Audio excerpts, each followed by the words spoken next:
Rabbi इश्रह ली सदरी वयस्सिर ली अमरी वहलुल उक़दतम मिन लिसानी यफ़क़हू क़ौली rabbi ज़िदनी इल्मा rabbi ज़िदनी इल्मा rabbi ज़िदनी इल्मा। This is me Abdul Bari standing in front of you to give you a lecture on a topic of our physics new chapter that is about chapter number 8। तो इसके बाद है chapter number 9, फिर है हमारी book का ख़त्म, book हो जाएगी ख़त्म। इसके बाद एक और चैप्टर है, तो ये सोचा है कि पहले फिजिक्स को कवर करते हैं क्योंकि दो चैप्टर हैं, ये बिल्कुल छोटे हैं, ये कुछ आध दिनों में ख़त्म हो जाएंगे। फिर बचेंगे हमारे पास दो मतलब बुक्स, एक बायोलॉजी और एक फिजिक्स केमिस्ट्री। तो इनको अकेले में बैठ के मतलब तीसरा जो सब्जेक्ट हो जाएगा वो चला जाएगा। तो फिजिक्स कोई काम का नहीं होगा क्योंकि सारा चैप्टर जो 9th क्लास के थे वो कवर हो चुके होंगे तब तक, अभी तो नहीं हुए। तो इसकी वजह से हमें आसानी होगी दो सब्जेक्ट को कवर करने के लिए। तो इसीलिए चैप्टर नंबर 8 को स्टार्ट किया, वरना इरादा था कि केमिस्ट्री की वीडियो बनाऊं, पर ये देखा कि चैप्टर तो छोटे हैं, हो जाएंगे कवर। तो इसका पहला जो टॉपिक है चैप्टर नंबर 8 का, that is about the work. अब देखें, वर्क होता है कोई काम करना। अब देखें, मैं जैसे सामने बुक पढ़ी है, अब मैं यहाँ से जाऊंगा, क्या होगा, फोर्स लगेगी, फोर्स के साथ साथ डिस्टेंस भी कवर होगा।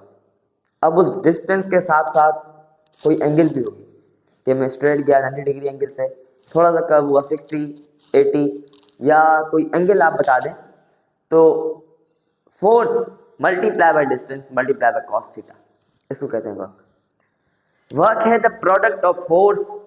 अब देखें, आप बोर्ड के एग्जाम में ये तो नहीं लिख के आ जाएंगे कि ability of do anything is known as work. कोई चीज करने की सलाहियत को हम लोग वर्क कहते हैं, कोई चीज करने को हम लोग वर्क कहते हैं। फिजिक्स के अकॉर्डिंग चलेंगे, फिजिक्स में 9th क्लास में अभी तक तो यही लिखा हुआ है कि work is the product of force and distance. इधर डेफिनेशन में, वर्बली डेफिनेशन के अंदर कोई ये चीज डिस्कस नहीं की गई कि कोई एंगल हमें चाहिए, पर वर्बली या रिटन फॉर्म में फॉर्मूला की सूरत में ये गिवन है cos थीटा, कोसाइन थीटा मतलब cos थीटा। अब ये बताता है उसका एंगल, किसका, वर्क करने का, कि किस एंगल में वर्क को परफॉर्म किया गया है, कितनी फोर्स लगी है, कितना डिस्टेंस कवर हुआ है। तो वर्बली या डेफिनेशन फॉर्म में हम वर्क को कैसे डिफाइन कर सकते हैं। तो वर्क को डिफाइन करने के लिए the product of force and distance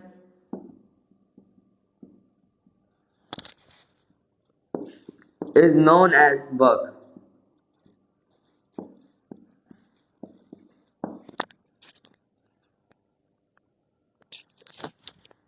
अब दूसरा point, angle is also given.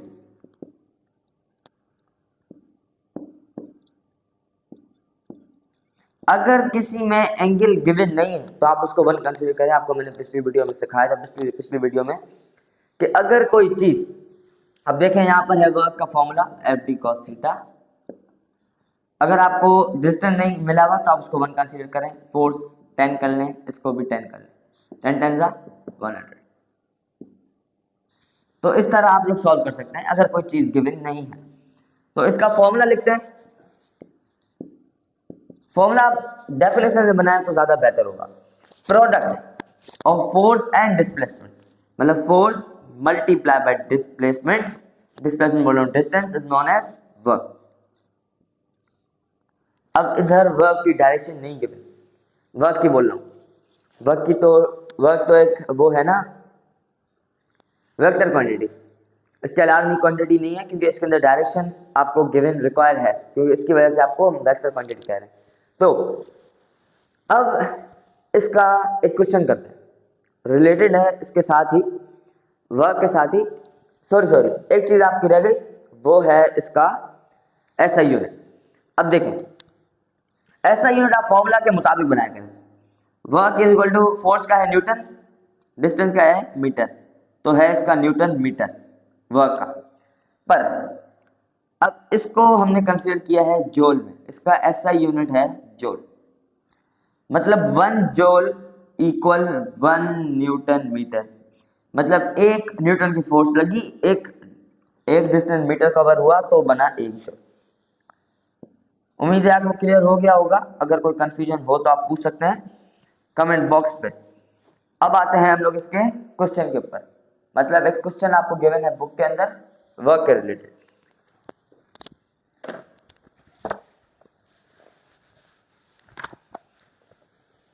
अब इधर क्वेश्चन गिवन है कि find the work done when a force of 50 newton is applied to move a trolley.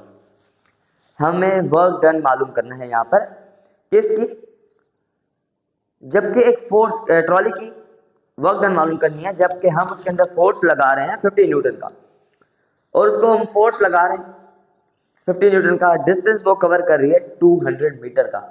तो अब बताएं कि इसकी वर्क डन क्या होगी। सिंपल, पहले बनाए आप लोग डेटा। आपको वर्क डन मालूम करना है और फोर्स आपको गिवन है 50 न्यूटन का, डिस्टेंस आपके पास है 200 मीटर का। तो फॉर्मूला एज इट इज लिखें, फॉर्मूला है इसका W equal F D, W equal force है इसका 50 न्यूटन, मल्टीप्लाई करें 200 मीटर से, तो रिप्लाई में आपको आंसर आएगा 4 टू 10 30, मतलब 10,000 न्यूटन मीटर, या आप लोग जूल भी कह सकते हैं। तो ये आ गया आपके पास आंसर। काफी इजी टॉपिक था, उम्मीद है आपको समझ में आ गई होगी वीडियो, आपको लेक्चर समझ में आ गया होगा। अगर कोई कंफ्यूजन हो अभी भी तो आप पूछ सकते हैं कमेंट बॉक्स में, रिप्लाई नहीं आ रहा तो आप फर्स्ट और इसमें नंबर शो होता है उस पर करें contact, breaks up to you. तो मिलते हैं नेक्स्ट वीडियो में। This is me Abdul Bari signing of.